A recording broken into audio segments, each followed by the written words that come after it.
Translation and purport by Srila Prabhupada. Srila Prabhupada ki jai. By the influence of Yogmaya, all the doorkeepers fell fast asleep, their senses unable to work. And the other inhabitants of the house also fell asleep. When the sun rises, the darkness automatically disappears. Similarly, when Vasudeva appeared, the closed doors, which were strongly pinned with iron and locked with iron chains, opened automatically. Since the clouds in the sky were mildly thundering and showering, Anantanaga, an expansion of the Supreme Personality of Godhead, followed Vasudeva, beginning from the door with hoods expanded to protect Vasudeva and the transcendental child. Purport. Sheshanag is an expansion of the Supreme Personality of Godhead, whose business is to serve the Lord with all necessary paraphernalia. When Vasudeva was carrying the child, Sheshanag came to serve the Lord and protect him from the mild showers of the rain. Om Ajnanatimirandasya Jnananjana Shalakaya Chakshurunmulitam Yena Tasmai Shri Guruve Namaha Shri Chaitanya Manobhishtam Sthapitam Yena Bhutale Swayam Rupa Kadamayam Tadati Swapadantikam. Namo Om Vishnu Padaya Krishna Pishtaya Bhutale Srimate Bhakti Vedanta Swami Niti Namine Namaste Saraswate Deve Gauravani Pacharine Nirvishesha Sunyavadi Pashyatya Desha Tarine Jai Shri Krishna Chaitanya Prabhu Nityananda Shri Advaita Gadadhara Shri Vasadi Gaura Bhakta Vrinda Hare Krishna Krishna Krishna Hare Hare Hare Ram Ram Ram Hare Hare. So, as you can probably make out, this is the first time I'm giving a Bhagavatam class. Thank you very much, Nandan Prabhu and Chudapa Prabhu, for giving me the opportunity. It is a bit daunting.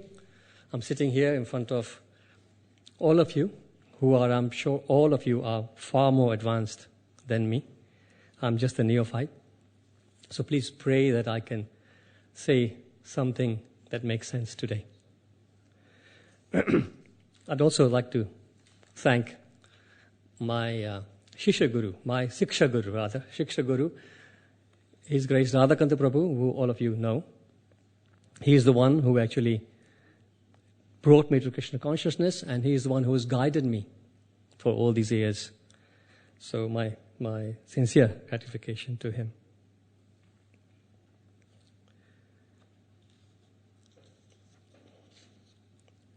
So here, Sri Shukadeva Goswami is continuing the wonderful section of the Srimad Bhagavatam covering the birth, the appearance of Sri Krishna. Very, very beautiful pastimes here. Krishna appears as the son of Vasudeva and Devaki in the prison house of Kamsa. So, it's said in the text here that the doors, as soon as Vasudeva made the move to take Krishna out of the prison house, the guards fell asleep. All the other members of the household fell asleep. The doors, automatically, the chains opened, the doors opened. All that is happening because Vasudeva is carrying Krishna. So when Krishna is with you, all impossible things start happening, right? So the take from this particular small section of the verse is that if we carry Krishna in our heart, Krishna of course is in everybody's heart as the plenary portion of Paramatma, but if we carry Krishna, meaning that we are conscious of Krishna all the time, then whatever seems impossible also will be possible. So, the doorkeepers fell asleep. It is said in the text, in the translation, that fell asleep and their senses were unable to work. So this is not normal sleep. Normally when one is asleep, a loud sound of chains breaking, doors opening would wake one up. But here, it's a bit more than normal sleep. The senses also have been cut off. So in yesterday's class, His Holiness Bhakti Brihat Bhagwat Maharaj explained, in his amazing class, he actually explained that this actually is Yoga Nidra. It's not ordinary sleep, it's Yoga Nidra. And he translated that as deep spiritual slumber. Very special sleep. So when sometimes we are discussing this pastime, the non-believers or the atheists sort of always say when something like this is spoken about, that all this is a fairy tale. This is all, how can this happen? How can this, the guards fall asleep? How can the doors automatically open? This is not possible. So this is why they take this all as fables, fairy tales. But the point here is that even today, for example, in the old days there were many, many mystics, but even today in India, you probably will meet quite a few yogis who have perfected some siddhi or the other. Just recently, just last week, His Holiness Bhakti Charis Maharaj was saying in a class that in the recent Kumbh Mela in Ujjain, he actually witnessed a Baba who actually stopped breathing for 4 hours. Now, you think about it, it's impossible. Somebody not breathing for 4 hours would be long dead. But then these are the siddhis. These are the mystic powers that these Babajis develop by austerities. Srila Prabhupada, Hari Sauri Prabhu, one of his servants, mentioned once in his class that Srila Prabhupada once was talking about his teacher in childhood. So Prabhupada's teacher, his guru, was a mystic yogi. So this teacher was explaining that one time all the children were sitting in front of the guru, and guru suddenly said, "What would you all like to eat today?" So it happened to be the season for pomegranate. And apparently, I don't know, I've never tasted the Afghani pomegranates, but it is said that they are the best in the world. The Afghani, the Kabul pomegranates are supposed to be the best in the world. So the children, just to make fun, just said, "Oh, we'd like today to enjoy a pomegranate from Kabul." So the spiritual master, the guru, said, "Okay, go in the next room." And they went to the next room, and there was a whole bunch of freshly picked Kabuli pomegranates. Of course, you can tell the difference. They can tell the difference. So these are the kind of siddhis that people have. This is called prapti siddhi. So we know about the ashtasiddhis. Ashtasiddhi, anima, mahima, laghima, prapti, prakamya, ishita, vashita, kama vashayita. These are the 8 siddhis. Anima being the smallest than the smallest, smaller than the smallest. Mahima being the greatest, greater than greatest. Laghima being lighter than the lightest. So this lighter than the lightest, you can imagine Krishna's yogic powers. Of course, he's the master of all the yogis. So when he lifted the Govardhan hill on the little finger of his left hand, he actually was able to make that mountain, the huge Govardhan mountain, light as a feather. So these are the siddhis. Prapti. So this is the prapti. One can just desire and something will happen. He will obtain something just by his desire. Just like this Prabhupada's teachers, Guru Maharaj did. Prapti was the next one. Prakamya. Prakamya means you enjoy anything from this world or the next. Any object you can enjoy. Ishita, control the sub-potencies of Maya. Vashita means you control others. So hypnotism, you can say this is part of Vashita. So again, you can see people have these powers to hypnotize. So the point here is that if these mortals, the mere mortals, can have these powers, then why can't Krishna? Krishna is the supreme. Krishna is the supreme. What does the last Sanjay, in the last verse of Bhagavad Gita, 1878, doesn't he say, Yatra Yogeshwara Krishna, Yatra Partha Dhanudhara, Tatra Shri Vijayo Bhutir Dhruva Nitir Matir Mama. The translation is, wherever there is Krishna, the master of all mystics, and wherever there is Arjuna, the supreme archer, there will certainly be opulence, victory, extraordinary power, and morality. So for Krishna, everything is possible.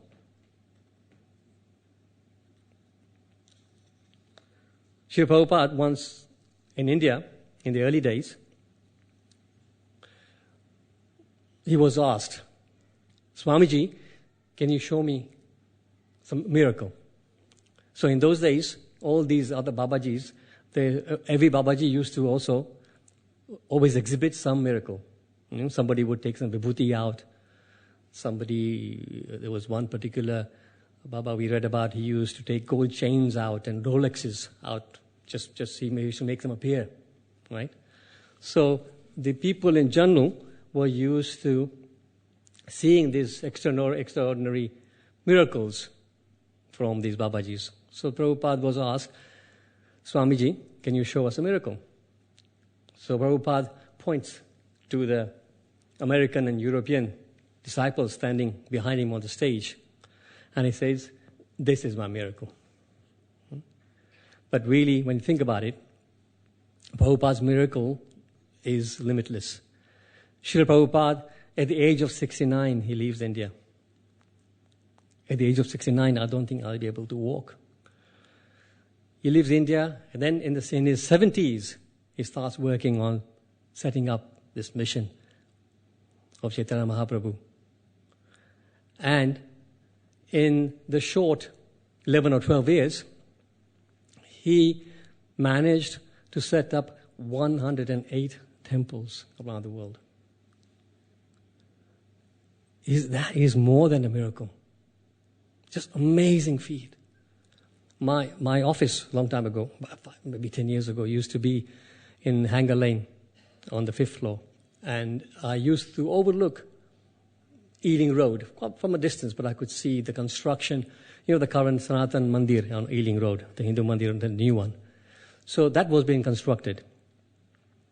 And it took them 12 years to make that one temple. Now don't forget, this temple was being built by people who had no shortage of Lakshmi. There were very powerful people, very influential people behind this.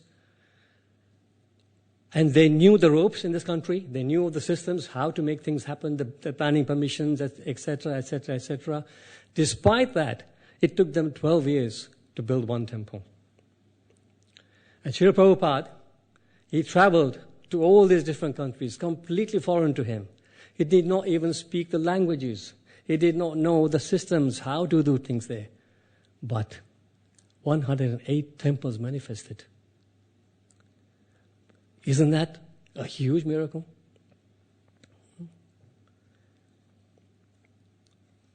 So this verse explains the mistake happening in the prison house and all this by the word Yogamaya. So it's very important. So we got to understand, of course, first of all, we all must have explicit faith in our hearts that Krishna is the Supreme Personality of Godhead.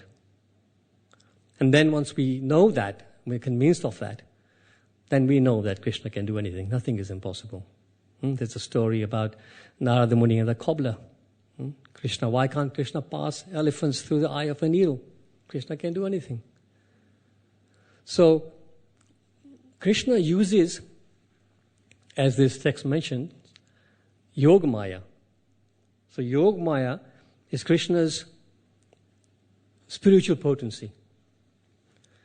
Yogamaya is Krishna's spiritual potency, and that same spiritual potency expands into Mahamaya to take care of the material affairs for Krishna.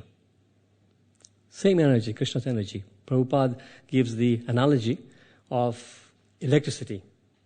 So there's power coming. Electricity is just one energy. But engineers can manipulate that energy to create heat. And at the same time, the same energy can be manipulated to create coolness. So if you pass electric current through some resistance, it will create heat. And you use the same electric energy to power a compressor within a refrigerator or an air conditioner, and it'll give you cool air. So same way, same energy, two different aspects. So Yogamaya, Mahamaya are two different aspects of Krishna's same energy. Another nice way that I've heard this explained is that the concept of dovetailing everything in relationship with Krishna is Yogamaya. And conversely, the concept of detaching a thing away from Krishna is Mahamaya. As soon as you forget Krishna, you are in Mahamaya. Prabhupada often in his lectures mentions, Krishna buliya jeev bhog vancha kare, pashate maya tare, chapatiya dare. As soon as you look away from Krishna, Maya will grab you. Chapatiya dare. Tightly, Maya will grab you. So very important, of course, to keep Krishna in our hearts and our minds all the time. So we can look at Prabhupada's given us a very, very short purport for this particular text. So we can just look at different parts of this shloka. Yogamaya. Let's try and expand on Yogamaya and how Yogamaya works in different aspects. So the basic function of Yogamaya is to cover the intelligence of the non-devotees. Bhagavad Gita, chapter 7, text 25. Naham prakasha sarvasya yogamaya samavrita mudo yam na bijanati loko yam ajam avyayam. So Krishna says, I'm never manifest to the foolish or the unintelligent. For them, I'm covered by my internal potency. Therefore, they do not know that I'm unborn and infallible. So this is one aspect. Maya covers those who don't want to turn their face towards Krishna. So when you say this, that Krishna is not manifest to everyone, so the argument could be that, okay, fair enough, right now, because Krishna is not around, so it's an effort for people to try and understand Krishna and know about him. But when Krishna was around, 5,000 years ago, everybody saw him. So how can you say that he was not manifest? But the point here is he actually was not. Although all these people 5,000 years ago, they saw Krishna. But hardly a handful of them, the Pandavas and a few others, could recognize Krishna as he is. The others didn't recognize Krishna as Krishna. People, as we know, people thought he was just another person, maybe just a powerful person. But he was just another person. So hardly a few of them knew that he was the Supreme Personality of Godhead. In the prayers of Queen Kunti in the first canto, 8th chapter, Queen Kunti says, being beyond the range of limited sense perception, you are the eternally invisible, you are eternally irreproachable factor covered by the curtain of deluding energy. You are invisible to the foolish observer, exactly as an actor dressed as a player is not recognized. In this verse, Queen Kunti addresses Krishna as Adhokshaja. Adhokshaja, meaning something that's beyond our mundane sense perception. That's one of Krishna's names. So we cannot try and understand Krishna by our mundane senses. Our senses are dull. Prabhupada says our minds are teeny. He uses the word teeny. You can't try to understand Krishna with our teeny minds.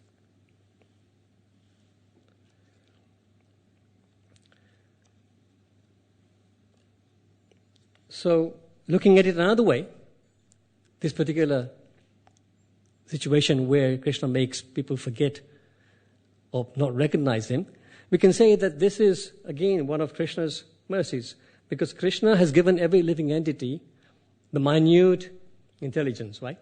Independence, the minute independence that we all have. So when we want to use that independence to turn away from Krishna, Krishna says, so be it. So then Krishna uses the Yogamaya to cover them, or cover himself away from them. Either we can look at either way. Ye yatha mam prapadyante tam sathaiva bhajamaham. When, Krishna is there. Whatever you want, Krishna will do it, as per your endeavors and desires.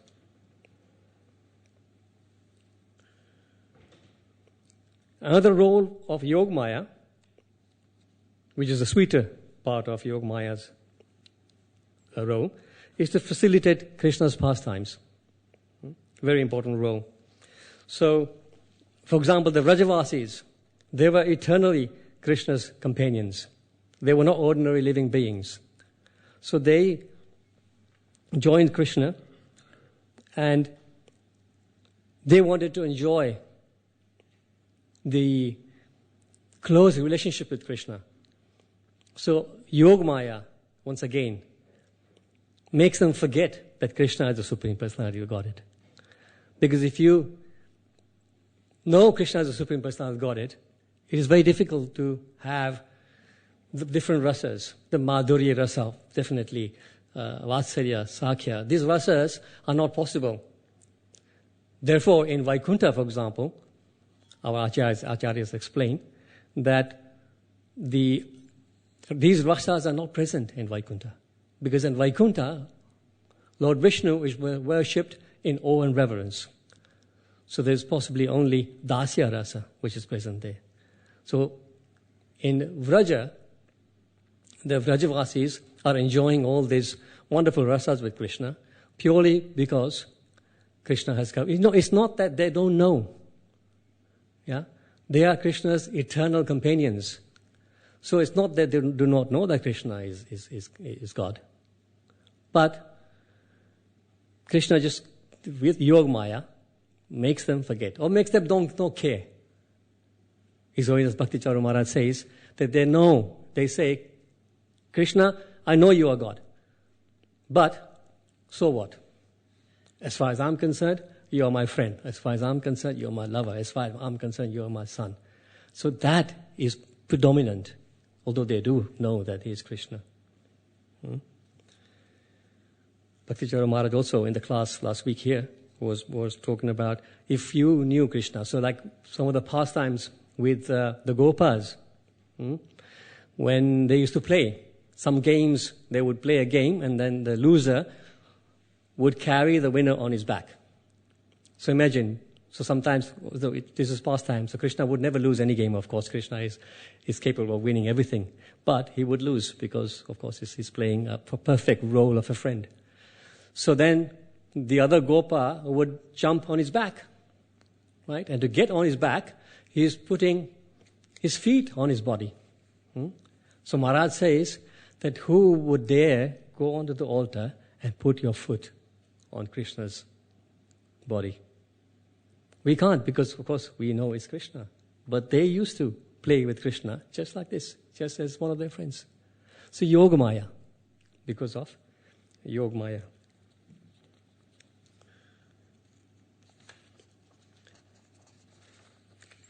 The boys, they would have lunch when they are tending the cows with Krishna. And someone would say, look, wow, he would taste the rasgulla that his mother has made. And he said, look, Krishna, my mom's made such delicious rasgulla. Please try. And Krishna would take it. Somebody would say, oh, wow, such tasty jalebi. Please try this jalebi. Or dokra, whatever. Or ondwo, whatever. So he was taking all the jutta. And this is one of the reasons why Lord Brahma got bewildered. So again, this is the action of Yog Maya. Lord Brahma, of all people, should know who Krishna is, no matter how he appears. But when Krishna was behaving like that, taking contaminated food from his friends and everything, he got doubts because of Yog Maya. He started to think, maybe this is not Krishna. And to test him out, he, of course, kidnapped all the cowherd boys and the cows just to check Krishna out. So Maharaj explained that this particular pastime has another very, very big significance. Because like the atheists, they don't believe Krishna's actions. Similarly, they also always say, don't they? They say even some who half believe in Krishna, they would say, yeah, Krishna, oh, that's fine. But I think when Krishna was dancing with other people's wives and all that, that's not good, people say, right? We were 2 or 3 weeks ago, we were in Harrow distributing books. And I met, it seemed like, I wasn't sure, but he seemed like a Muslim, so he wasn't interested. But he just asked me, which God do you worship? So I said, Krishna. And he straight away said to me, he said, your God is immoral. And he started arguing, so I then realized, of course, it's something that I don't want to discuss with him. He's not in that mood, so I walked away. But immoral, because of these activities of Krishna, right? So Maharaj explained that particular Brahma Vimohan Leela, so during that 1 year, Shri Shri Radha Gokulanand ki jai, Shri Shri Sitaram Lakshman Hanuman ki jai, Shri Shri Gaunitai ki jai, Shri Prabhupada ki jai. During that 1 year of time, of course, for Brahma there was just a few moments, but in the material world it was 1 year.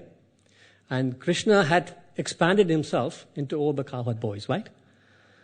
So what he did then was during that year, he cleverly convinced all the elders that this is the ideal time for all the eligible girls to get married. So all those gopis were actually, the marriages were arranged and they all got married in that 1 year. So who did all the gopis get married to? Krishna. And then when Krishna was dancing in the middle of the night with all the gopis, who was he dancing with? His wives. Yeah? So, but these are things that people, of course, they don't want to understand. And unless you understand Yoga Maya and these pastimes, you can't understand these these finite details. The other point, Yoga Maya. So, Arjun was a Nitya Siddha. Arjun was an exalted personality. He came down from the spiritual world. It's not that Arjun did not know, he did not understand the philosophy, right? When Krishna was speaking the Bhagavad Gita, Arjun raised all these doubts. Do you think Arjun didn't know? Of course he did. But once again, Yoga Maya comes into action. Yoga Maya makes him doubtful and he then asks all the questions. And therefore, we have the wonderful Bhagavad Gita. Otherwise, you imagine, at the end of the second chapter, Krishna has actually finished. Krishna has spoken the Bhagavad Gita. There's no more to say. And Arjun, in his original state, without the action of Yoga Maya, would have understood absolutely everything. And Arjun would have, at that point, said, Karishe vachanam tava, I'll do as you want. What he says in the 18th chapter, he would have said at the end of 2nd chapter. So then, we would have had the Bhagavad Gita, 1st chapter, 46 text, verses, and second chapter 72. So totally 108 verses instead of 700 verses. That would be the Bhagavad Gita if it wasn't for Yogamaya. Yogamaya covers the intelligence of the most intelligent in the world. So when you sometimes hear that the scientists researching quantum cosmology, right? Sometimes you hear, right? Only recently something happened. I was thinking, wow. So their theories come really close to spiritual reality. And you think, now they will start to begin to understand about God. But of course, the scientists don't want to know God, right? So although their theories sometimes come very, very close to the real spiritual situation, they still never come to the conclusion that there is God. Why? Once again, Yogamaya. Otherwise, they're brilliant minds, amazing minds, but covered. One other important aspect of Yogamaya is that when a soul takes on a new body, Yogamaya makes you forget about your past life. Isn't that such an important role? Because imagine if we all were born and we all remembered who our past families were, friends were, parents, whatever. Not just the past, we would probably remember even a few births before. There would be chaos, wouldn't it? I'll be there running, looking for my wife in the previous life because I'd forgotten to say sorry to her for many things I did, whatever, right? So, it will be chaos. So this, again, Yogamaya makes this facility so the soul forgets about past life. And in a way, I guess this is a slightly filtered forgetfulness. Filtered in the sense that you don't forget everything. Yes, in reality you forget everything. But what the soul carries with it is the conceptions. So those conceptions come through, don't they? Our conceptions, various conceptions. It's said in Bhagavad Gita 15th chapter, text 8. If I can find it here, yeah. The living entity carries his various conceptions of life from one body to another as air carries aroma. And this we call someone's nature, isn't it? We say someone's nature. His nature is like this, his nature is like this, her nature is like this. So this is that's our conceptions. And the proof of this is this. Imagine that twins are born to a couple, identical twins. They're both boys or both girls. Because you might argue if they're different genders, they're different natures. But they're both boys, for example. Okay? And the parents have brought them up exactly the same way, equally. The parents will never discriminate when they bring up their children like this. So they've both been given the same love, the same care, the same attention, the same education, whatever. But very soon, very early on in their lives, you will find that both these twins would develop different natures. Sometimes quite different. So this is to show that is what they've carried from their previous lives. So, continue to speak about Yogamaya. On the flip side, Yogamaya allows the devotees to know Krishna. So this is the positive side. So for devotees, for non-devotees, Krishna covers himself. For devotees, Yogamaya lifts this curtain and allows us to see Krishna.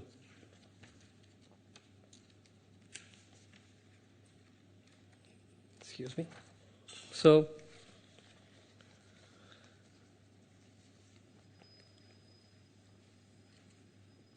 Yogamaya, the original personality of Yogamaya, of course, is Srimati Radharani, internal potency of Krishna. So, for devotees, Radharani is very, very important. It's very difficult to approach Krishna directly, as we hear so many times. But if we can please Radharani, and she recommends us to Krishna, how can Krishna refuse?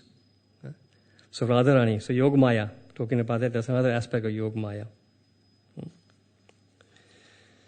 So the other thing mentioned here is Sheshanag. So when Vasudeva leaves the prison with baby Krishna, Sheshanag appears with his hoods and protects Krishna and Vasudeva from the rains. Very sweet. So who is Sheshnag? Balaram. So Sheshnag is Balaram. So you can imagine, big brother has come over. As soon as the young baby brother is born, big brothers come to protect him. This is Sheshnag.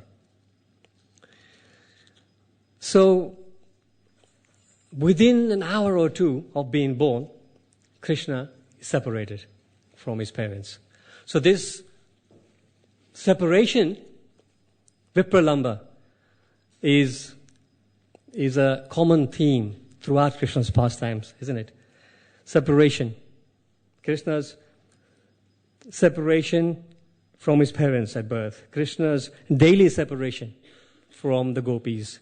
Whenever Krishna and the boys used to go to the forest to herd the cows, the gopis in the village used to really miss him. Krishna's feeling of separation when Radharani was not around, or vice versa. Vipralamba. Extreme feeling of separation. Other gopis' feeling of separation when suddenly Krishna disappeared in the middle of the rasa dance. Separation of the Vrajavasis when ultimately Akrura comes and takes Krishna away. So separation is a very common theme in Krishna's pastimes. So talking about separation, there's one beautiful verse that I really love in Srimad Bhagavatam, and Radhakanta Prabhu taught us this verse very, very early on in our classes. And this is coming up, actually. It's in the 21st chapter of Srimad Bhagavatam. And if you don't mind, I would like to just recite this verse. This verse, I'll read out the translation first. Wearing a peacock feather ornament on his head, blue karnikar flowers on his ears, a yellow garment as brilliant as gold, and the Vajayanti Mala, Lord Krishna exhibited his transcendental form as the greatest of dancers as he entered the forest of Vrindavan, beautifying it with the marks of his footprints. He filled the holes of his flute with the nectar of his lips, and the cowherd boys sang his glories. So this is what the gopis, this is actually Venu Geet, the song of the flute section of the Bhagavatam. And the gopis are describing, making this out, how gopis are remembering Krishna. So this verse goes, Baraha Pidam, Baraha, repeat after me. Baraha Pidam, Baraha Pidam, Natavara Vapuha, Natavara Vapuha, Karnayo Karnikaram, Karnayo Karnikaram, Bibratvasaha, Bibratvasaha, Kanaka Kapisham, Kapisham, Vaijayantim Chamalam, Vaijayantim Chamalam, Randran Veno, Adara Sudaya, Gop, Randran Vero, Adara Sudaya, Purayana Gopa Vrinder, Purayana Gopa Vrinder, Vrindaraniyam, Swapadaramanam, Pravishad Gita Kirti, Gavishad Gita Kirti. Baraha Pidam, peacock feather on his head. Natavara Vapuha, the best of dancers. Natavara Vapuha. Karnikaram, Karnayo Karnikaram. So there's a blue, apparently there's a blue flower called Karnika flower. So he's got that blue flower over his ears. Bribat Vasaha, what is he wearing? Kanaka Kapisham, he's wearing a yellow, gold, shiny garment. Pitambar. Vajanti Mala, he's wearing the Vajanti Mala. Randran Veno, Randran means holes, Veno is flute. So, holes of the flute, what's happening to the holes of the flute? Adara, lips, Adara Sudaya, nectar. So Krishna is filling the holes of this flute with the nectar from his lips. Adara Sudaya. Puraniya Gopa Vrande, Vrinda Raniyam Swapada Ramanam, Pravishad Gita Kiriti. So the sand of Vrindavan is getting beautified by the footprints of Lord Krishna. So I'll end here. Thank you very much. Thank you for being patient with me. Srila Prabhupada ki jai.